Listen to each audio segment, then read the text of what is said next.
Olá pessoal, nesse vídeo nós vamos falar sobre rendimentos e vamos começar por um que causa muito problema. São os rendimentos de aplicações, em especial PGBL e VGBL. Quando vocês atendem, vocês do NAF e vocês contribuintes, quando vão preencher a declaração, e vocês têm rendimentos de PGBL e VGBL, vocês sempre ficam confusos entre aquilo que vocês imaginavam e aquilo que vocês estão vendo no extrato que o banco mandou. Não adianta imaginar, tem que olhar o que está no extrato. No extrato do banco normalmente está rendimento tributável.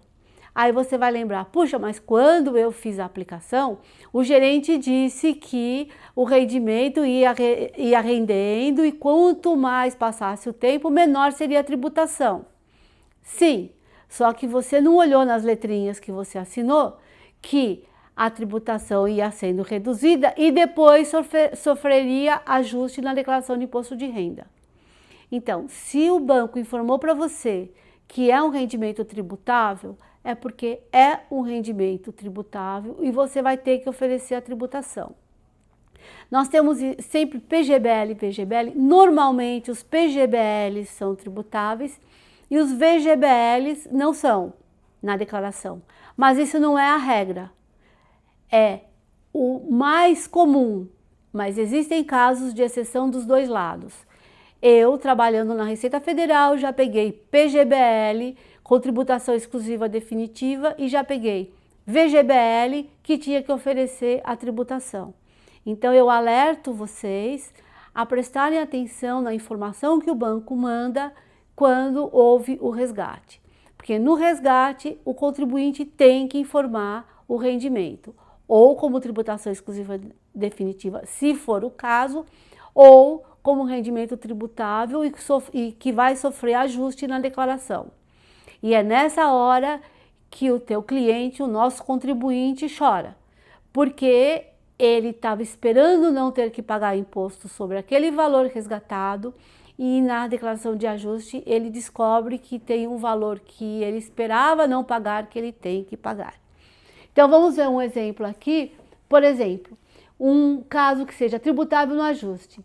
Se ele for tributado exclusivamente na fonte, ele está dentro desse artigo da lei. Mas ele pode não ser. Então, um exemplo, um investimento de 1.000 que tem o resultado de 100. Se ele for tributado na base de cálculo do PGBL, vai ser tributado 1.100. O investimento sem o rendimento. Vai ser tributado como 1.100. Se for da base de cálculo do VGBL, que normalmente é só no rendimento, ele vai ser tributado em 100 como exclusivo na fonte. Então essa normalmente é a grande diferença entre os dois. Lembrando sempre que PGBL e VGBL são nomes genéricos, que pode ser ao contrário. Depende do contrato assinado entre o contribuinte e vocês. Entre o contribuinte e o banco. Outra coisa que é importante lembrar, em rendimentos, o que é rendimento tributável? Tudo que fala de salário, tudo que é rendimento de aluguéis. Esses normalmente são os rendimentos que vão sofrer tributação. O aluguel, a tributação, ela é feita, se for um aluguel para pessoa jurídica, a tributação é feita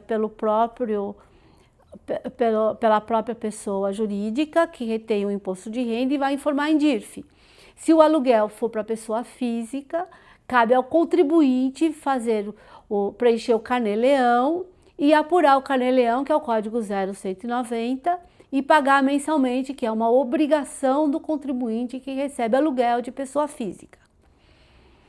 O que mais a gente tem de rendimento tributável em termos de declaração de imposto de renda que causa problema? Rendimentos recebidos em processo. Normalmente processo trabalhista ou outro processo. O que acontece? Quando o contribuinte recebe um rendimento no processo, ele tem que ter acesso a todas as informações do processo para poder fazer corretamente a sua declaração. Por quê? ele vai ter que ter a inicial do processo, ele vai ter que ter a decisão judicial que homologa um cálculo, que esse cálculo ele também precisa. Então, a decisão judicial homologa o cálculo que ele tem que apresentar, ele vai cair na malha, vai ter que apresentar. Ele normalmente pagou um advogado, ele vai ter que ter o recibo dado pelo advogado, se for uma empresa com CNPJ, se for advogado pessoa física, tem que ter o CPF do advogado e a OAB do advogado, dado e assinado pelo advogado. Não vale uma prestação de contas que o advogado apresenta para o contribuinte e fala para o contribuinte assinar embaixo. Tem que ser assinado pelo advogado. Por quê? Porque o valor que o advogado assina que recebeu do contribuinte vai ser excluído da base de cálculo do contribuinte. Então, um exemplo, se o contribuinte recebeu 100 mil num processo e pagou 20 mil para o advogado, dos 100 mil vai tirar 20 mil e o contribuinte vai ser tributado em 80 mil. Por isso que é importante esse documento do recibo do advogado. Se houve retenção de imposto de renda no processo, é preciso que o contribuinte apresente a comprovação desse pagamento. Por quê? Só o contribuinte tem ação no processo.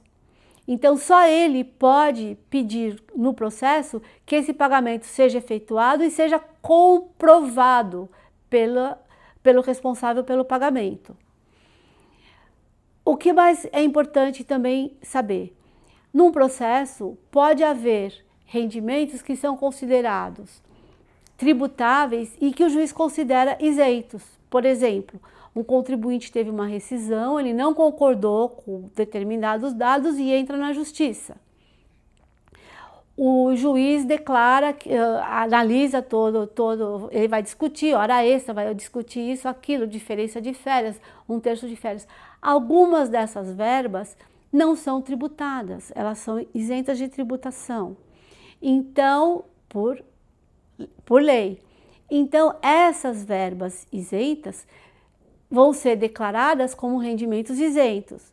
E os rendimentos que são tributáveis é que vão ser declarados intributáveis. Então, num processo de 100, o contribuinte pode ter 60 de verba tributável e 40, por exemplo, de verba isenta. Perfeito. Ele pagou 20 para o advogado, os 20 vão ser deduzidos proporcionalmente ao valor tributável e ao valor isento, porque o advogado trabalhou para ele receber o todo. Então, os 20 são deduzidos proporcionalmente à parte tributável e à parte isenta. Isso é muito importante vocês saberem, porque o contribuinte com certeza vai cair na malha. Todo caso de processos de RRA normalmente cai em malha fiscal. Por quê? Porque é necessária a comprovação dos documentos. As informações que estão no sistema não contemplam esses detalhes dos processos. Então, é preciso que o contribuinte vá à Receita depois e comprove. Então, para que vocês façam a declaração correta, é muito importante ter em mãos, antes de fazer a declaração, toda essa documentação. Aí sim, vocês vão ter segurança no trabalho de vocês. E com isso, nós encerramos esse tema. Obrigada.